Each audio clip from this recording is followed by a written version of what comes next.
હુમલાને લઈ ધરણા પ્રદર્શન શરૂ કરાયું છે। સાંસદ ગેનીબેન ઠાકોર જિલ્લા પ્રમુખ હાજર રહ્યા હતા। ધરણા પ્રદર્શનને લઈ ધારાસભ્ય કાંતિ ખરાડીએ નિવેદન આપ્યું। ન્યાય નહીં મળે ત્યાં સુધી ઊભા નહીં થઈએ। ફરિયાદની માંગ ઉકેલવાની પણ તેમણે રજૂઆત કરી।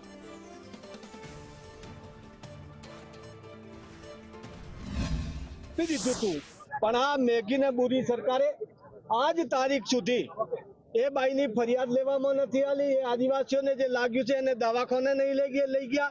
એ લોકોને આજ તારીખ સુધી એમની કોઈ એફઆઈઆર લેવામાં પણ નથી આવી। એના અનુસંધાને અમે આજે આયા બેઠા છીએ। એ લોકોને કાયમી માટે હેરાન કરવામાં આવે છે, એના માટે આજે અમે અહીંયા આવ્યા છે। પણ અત્યારે બેઠા છીએ, હજુ એ લોકોને કહીએ છે વહેલામાં વહેલી તકે અમારો ન્યાય આપો, નહીં આપશો તો અમે બેઠા રહેશું। પણ એક તરફી જ્યારે ઘટના બની છે તો એનો ન્યાય હોવો જોઈએ, અને ન્યાય એ હોવો જોઈએ કે જે મહિલાનું મકાન પાડી નાખ્યું છે, જે મહિલાની જમીન આખી એની ખોદી નાખી છે, એની ફરિયાદ પણ દાખલ કરવામાં નથી આવી તો એની ફરિયાદ દાખલ કરવામાં આવે, એને વળતર આપે।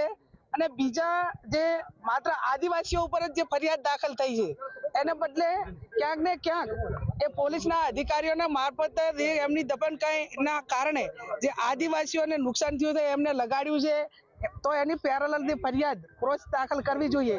એ પણ વહીવટી તંત્રએ, પોલીસ તંત્રએ જે આદિવાસીઓ વતી પણ એની એફઆઈઆર દાખલ કરવી પડે।